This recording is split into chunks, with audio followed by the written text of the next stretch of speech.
Hey, my name's Cam, and this is Touchdown Talk. This is Hello, ladies and gentlemen. My name is Michael K. all right. So the first game we'll get into is the Steelers versus the Bengals. The Bengals beat the Steelers 31-33.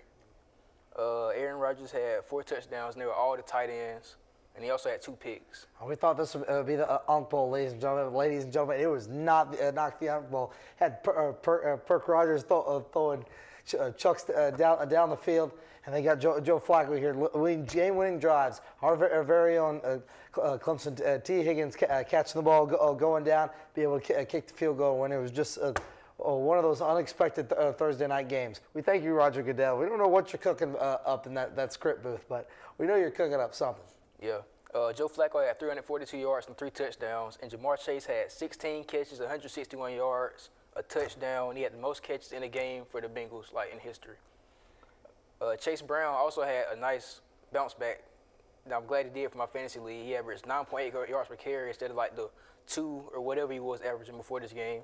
I'm glad to see it. Jalen Ramsey, I don't know, man. He was getting worked all game. I missed the man when he was a Jaguar. All right. On fire moves, he had 111 yards and 2 touchdowns. He did it all on my bench in fantasy, so that's something. He'll never start for me, though. I don't care. That's why he was sitting on the bench. Yeah. Next game is the Rams, winning 35-7 versus the Jaguars. Stafford had 5 touchdowns, and he did it with less than 200 yards. Devontae Adams had 3 of those touchdowns, and Travis Hunter had 8 catches, 101 yards, and his first touchdown. Yeah, it was amazing him finally getting his feet wet as he got wet. Thank God, got baptized last Sunday. But the Jaguars were really inconsistent with missing field goals and turnover on downs in crucial situations that just made it look like a blowout. It could have been closer, but unfortunately, our Clemson faithful Trevor Lawrence couldn't put it in the end zone as many times as he should have this weekend, including in the backfield, not getting the run game going with Travis Etienne. Hopefully they'll be able to pick it up and put her down against the Raiders next week, try to get everything done before the bye. All right, Brian Thomas Jr. is last in catchable passes. He's 83rd out of 83rd out of the whole NFL. Lord have mercy. I don't know what's going on from like last year to this year, but I don't know. That man might need to get baptized. So what would you rank Trevor Lawrence like out of the 32 starting quarterbacks? Well, I'll take the bias out of here, Cam. I think there are a lot of quarterbacks in the NFL. They've got some greatness in them. They've got great traits. Patrick Mahomes, without Chris Collins, worth bias with the flick of the wrist, can put it anywhere where he need to be. Josh Allen, he can toss it, but he also can run it. While Lamar Jackson can run circles around you. But the key with Trevor Lawrence is just the inconsistency. That's what the Clemson football team was having trouble with, is inconsistency.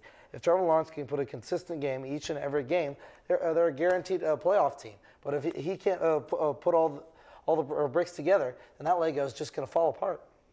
But I would say that he's probably top 15 worth quarterback on his best day, but he's probably a top 20 quarterback on his worst day. I'd put him right at 16 through 20. Oh, no.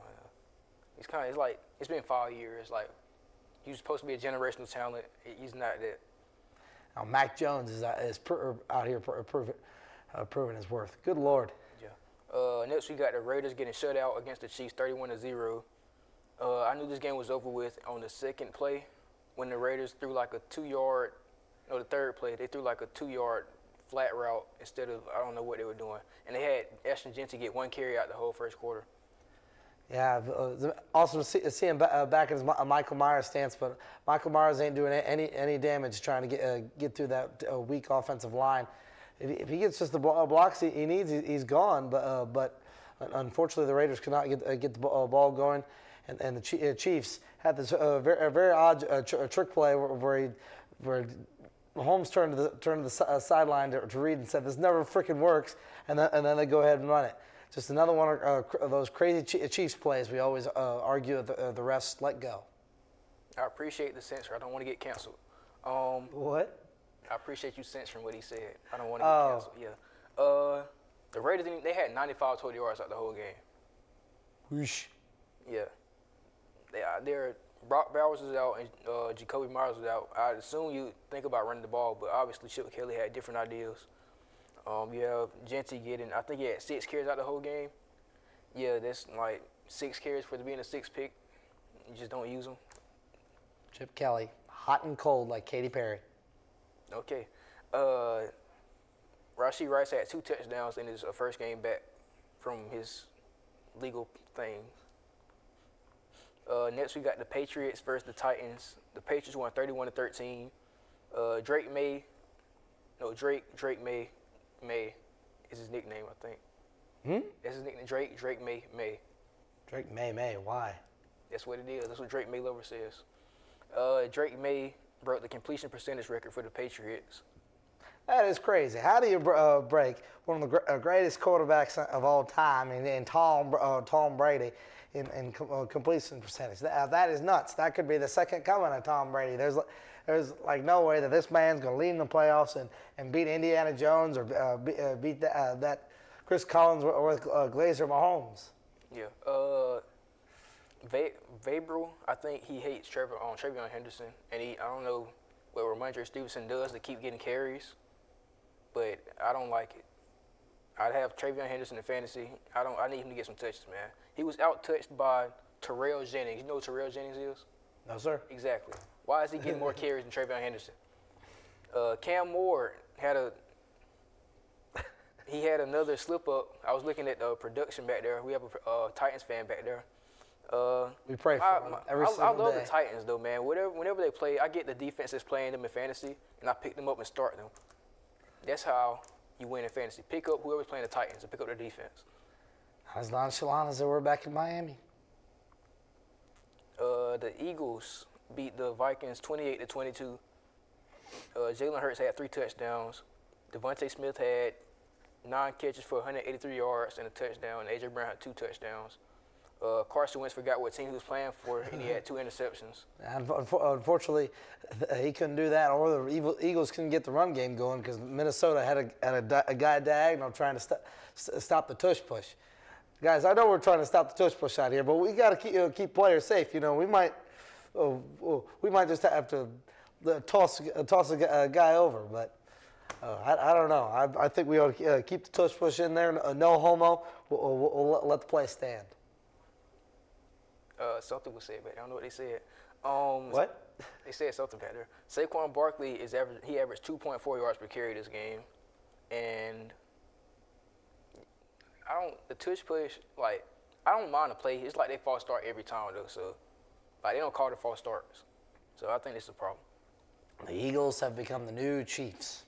You either die a hero or live long enough to see yourself become the villain.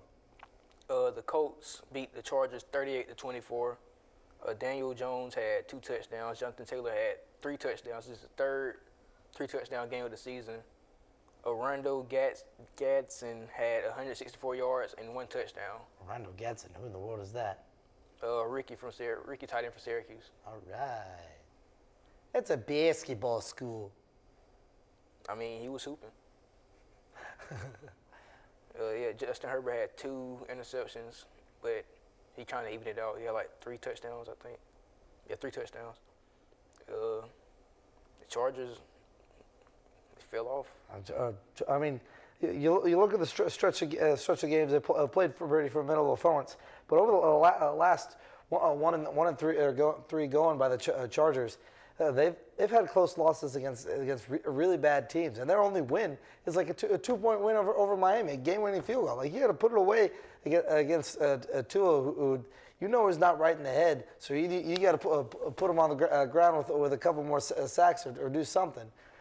But I'm just hoping the Oregon Duck alum will be able to get him back on the hump. I know that bass fishing champion will get the Chargers right back where they need to be. But back to the Colts, and you say Indiana, I say Jones. Like, this man's been balling since week 1. I'm really happy to see Danny Dimes get back into his element, letting it fly like he did at Duke. But also, let's give some love, like you said, 3 touchdowns by the Wisconsin Badger alum, Jonathan Taylor. there's like no way you could stop him if they're throwing it like no other. They can run it like no other. I think this team is going to head to the AFC Championship game. Ooh, I don't know. I think they'll probably get a bye and they'll lose first game they play. That's how Indiana does. Next we got the Commanders getting punished by the Cowboys 44-22. Jaden Daniels was injured, and the Commanders had their top 3 receivers out, and the Cowboys offense is like it's the number 1 offense in the league, so there's nothing they could do. Marshawn Lattimore was out there getting punt, like George Pickens was having his way up with him. I remember those days, and clean old-fashioned hate. Now they got this weird name for it when they go to Mercedes-Benz. What is wrong with you people? Keep the names of college football rivalries. I don't know what's your problem. I will come through that TV and I will find you. But anyway, well, I remember seeing George Pickens beating up on the Georgia Tech quarterbacks. Got held out of the first half of the SEC championship against LSU. But overall, he's kept his emotions hemmed in. And the Cowboys were able to get one up on the Jaden Daniels Commanders. I'm hoping Jaden Daniels can get back into health. But these injuries are piling up, man. I'm just hoping he can get back to his old self. Because when he's on, he's on. But it just seems that just like Joe Burrow, one injury, and he's taking 1 step forward, he's taking 2 steps back. Just hoping the man can get back on his feet, literally and figuratively. Yeah. Next we got the Bears versus the Saints. The Bears beat the Saints 26-14. Rattler had 3 picks. I bet that makes you happy. Oh yeah. Thank God that chicken only beat us once, but I'm happy that they got over the win and got back into saying we got a tank for Arch Manning. Like that'll be any better. But I do give credit to Caleb Williams, although he might have punctured a fingernail or might have cut a fingernail or two. I'd say he did mighty fairly well this weekend. The USC alum will take him pretty far, but the Packers still own the Bears. Olave had 2 touchdowns, and the Bears had 222 rushing yards. And Swift had 124 and a touchdown. And Kyle Monangai out of Rutgers had 81, and he had his first touchdown. Some other news, prayers to Kendre Miller because he tore his ACL. Yep. Next, we got the Panthers winning 13-6 versus the Jets. Oh yeah, baby. I was proud of the Jets. I don't know what I'm proud about with the Jets. I'm proud that the Jets came to play because I know that every game that they could think it's a loss, but they come out there and they play. But I'm proud of the Panthers for going out there, finishing off on defense. Really disappointed that Bryce Young got hurt. Hopefully the Red Rifle and Andy Dalton will be able to lead him for a couple of games. I know Buffalo is going to be really tough this weekend. It's at home, but that means they're going to have to bring in this weekend with a home crowd. Being undefeated 3-0, but Josh Allen and the Bills will be smelling blood as they have lost 2 straight to both Drake, apparently May, and Bijan Robinson's Falcons. Hoping the Red Rifle and the Cats can take down the Bills this weekend. But going back to the game this weekend, Derek Brown, J.C. Horn, and of course Xavier Legette, the one that catches a touchdown, all big players from this weekend's win. Hopefully they can put it together as this team seems more consistent than the one we have with this precious university. Chuba Hubbard had 14 carries for 31 yards, but Rico Dowdle had 17 carries for 79 yards. It's been a lot of talk about this starting job. Do you think Rico will start? I don't know. I mean, it seems like once you pay a player, they kind of regress. Not to say that they aren't good. They just seem like they regress. They're like, all right, I got the starting job now. I can take a back seat, look at the world, and just bask in my deal. But I mean, if they got to battle it out for it, I will be happy whether Rico Dowdle or Chuba starts. I mean, I love the Cowboy alum. I've watched him play at Oklahoma State, and then Rico Dowdle unfortunately played for the Chickens. But we'll see how far that gets him. But I think whichever one that takes the Panthers to the next level in the run game. But the offensive line, it all starts with them, that they make the holes for both of them. And if it has to be a two-headed monster like Jahmyr Gibbs and David Montgomery, then so be it. I think that might be the best option for the Panthers, especially headed into this weekend, where they've got to run the ball and be able to get it deep when they play action pass to try to beat this very very wounded and injured Bills defense. Yeah. So next we got the Dolphins losing 6-31 against the Cleveland Browns. Tua had 3 picks. Since 2022, Tua leads the NFL with games of 2 or more picks with 12. That poor guy. I really hope that he can get back in the stretch, but I think it's only a couple of years before he throws in the towel. Loved watching him play at Alabama. Watched him play Joe Burrow, one of the games of my lifetime. But he has sincerely lost his consistency and being able to accurately read the defense. I don't know. It might be a new coach. Mike McDaniels is kind of losing air at this point, but I trust that they'll be able to right the ship for a couple of wins. They'll probably finish 5-12, but we'll see what happens the rest of this year. I mean, I don't think so. You losing about 25 points to the Browns. And Quinshaw and Judge touchdowns. Well, if we look at the schedule for these poor fish, I think it starts to lighten up. I was wrong. By the Ravens, the Bills, and the Manders. Okay, we might have to send out a stretcher for the fish in about 3 or 4 weeks, but don't go nowhere because we'll have a better football ahead. Next, we got the Giants with the historic choke against the Broncos, losing 33-32. They had a 26-8 lead with 7 minutes left in the fourth quarter. Then it just went away. It was just ridiculous. I mean, credit to it's like Dabo says, credit to the opposing team. Credit to Bo Nix and putting in the effort even when they were down that much to come out with a victory. Jordan watching it at Auburn and now translating his leadership back into the NFL with Denver. Sean Payton, he's a pretty good coach himself, Super Bowl title winning, and they were able to pull off a comeback. But there were just certain mistakes that you just don't do. It was 3rd and 5 of the Giants, and you've either got to run that ball and punt it away, which yes, that would be settling. But you're up like 20, like you said, we're up 26-8. Like you're in one of the best positions you can, so you're not going to just throw it off on a whim like Dart did. I'm not going to put it all on him because it was a gradual build to the point where there was no return. Now yes, Dart scored that one in the end, and the kicker missed it, but it was all just one rolling snowball. And once again, credit to Bo Nix getting down there, kicking the field goal and win. And unfortunately, the Giants kicker got released, and we'll see who they pick up. But they better pick up one that can kick it in the waning moments. I mean, he missed 2 extra points, so it's his one job, and he missed both. Next we got the Packers. The Packers winning 27-23 against the Cardinals. Michael Parsons had 3 sacks, and then I have Matthew Golden in fantasy. I don't like how the Packers spread the ball around.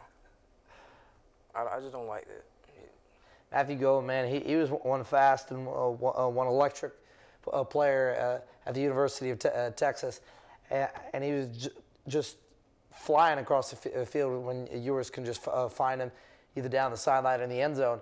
But unfortunately, Jordan Love is going to find his number one guy, and his number one guy is Tucker Kraft. Tucker Kraft. Unfortunately, that guy's been getting all the targets. But it's good to see Mike Parsons get those three sacks because he hasn't been doing much this season, as they're hoping to get all the money they can after trading with the Cowboys. But it's good to see him put it back into his role and be worth the money, as we've seen. Like when people get their contract and they just regress. But Mike Parsons is trying to do his best, and he showed out this weekend. So really happy about that. But overall, the Packers just struggled. They just couldn't put the ball in the promised land. And overall, I don't think this team's going to get very far in the playoffs. I have confidence Jordan Love will be one of the top 10 QBs in the next few years, but they have got to put it together if they're going to make a Super Bowl run in the next few years. Yeah. I think Kyle is injured, but Call of Duty releases on November the 14th. When he comes back, I don't think he's going to be the same. So just keep that in mind. Call of Duty releases in the next few weeks. And God bless you, Jacoby Brissett. Good luck. The Falcons lost 10-20 against the 49ers. CMC was the whole offense. He led in receiving and rushing. And the Falcons need coaching changes.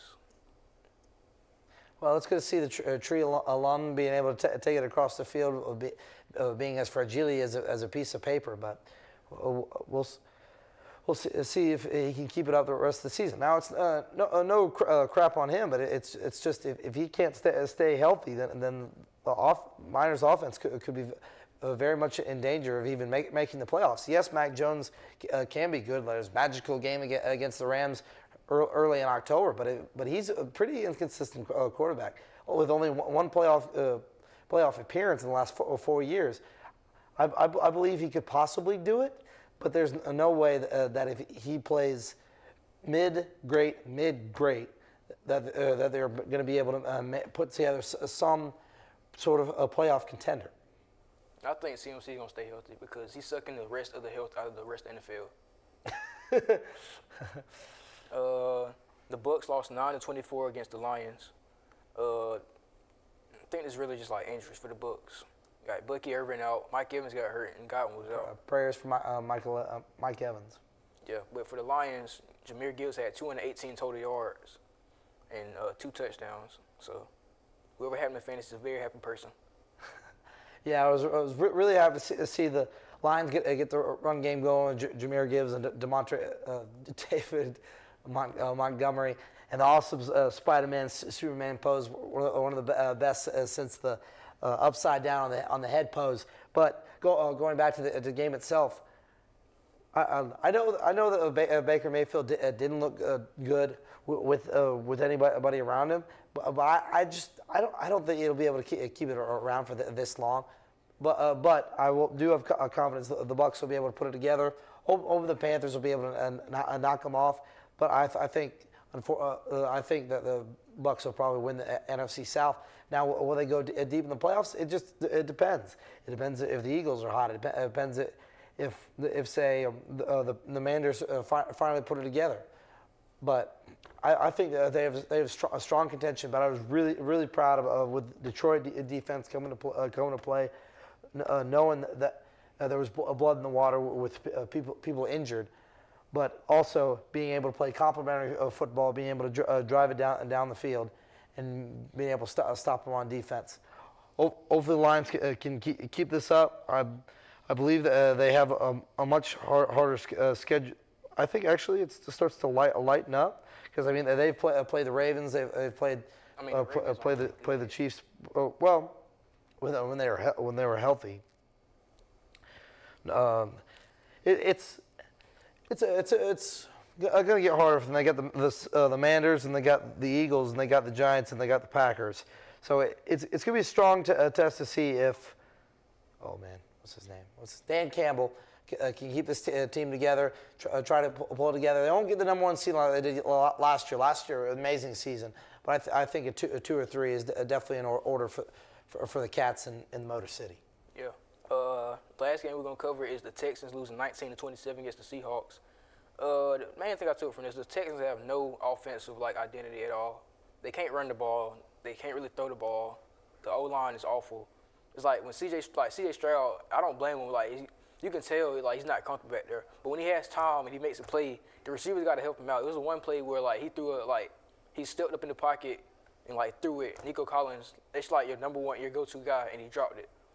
And you can't really afford that with the stuff they have going on. And didn't Nico get hurt as well? Yeah, he got a concussion, I think. Yeah. So injuries starting for the Texans, but overall great. Jason Smith and Jigba, one of the best wide receivers I've seen in the NFL so far. Better than Jeremiah Smith. I wouldn't say so, but he's definitely one of the hottest wide receivers so far, and I think he's not just carrying Sam Darnold. Sam Darnold is also putting in the work. Although the Seahawks were in the negative on the turnover differential, he was able him and Jason Smith-Njigba were able to put the game away. But come on, Texans, if the differential is 4, like y'all gotta find a way. I mean, Clemson did in 2022, and they were -4 in the turnover differential, but that was them. Just hoping y'all can get the ship turned around. But I'm really proud of where the Seahawks team has come. But the NFC West is going to be tough. Mac Jones will play his hardest games against, will play his best games against those conference opponents, I believe. But it's going to take consistency for every game if they even want to think about winning the West. Yeah. JSN is leading the NFL in receiving yards by 190 yards. The next player has 629. He has 819. And every Seahawks game I see, it makes me wish we kept Mike McDonald even more. My mental health was very good this Sunday because the Ravens didn't play. But they don't mean I'm not finna talk about them. Because, like, I seen a report where they took all the video games and all the, like, distractions out the locker room. I don't know, man. Got to take all the distractions away. I mean, this team is basically a limping puppy to the finish line. I don't know what else to say, Cam. I know your faith is strong in the team. My faith is strong with Clemson. We are currently limping with this 3-4 record, but these bye weeks came at a great time for both you and me. I know it's going to be a long rest of the season, but I think you just got to build. We got to build up the young guys, especially the rookies on your team. I mean, surely there's some rookies there that need playing time. Wouldn't you agree? Yeah, no comment. Well, what? It's John Harbaugh needs to go. Zach Orr needs to go. I think we should just try to get #1 pick. Like at this point. Do you really want Arch Manning? We're probably gonna get like Ruben Bain from Miami or somewhere, like. Because we need edge rushers, we need defensive line, we need linebackers, we need basically anything. But that's all I got for this episode. We'll see you in the next one. Thank you so much, guys. God bless and go Tigers.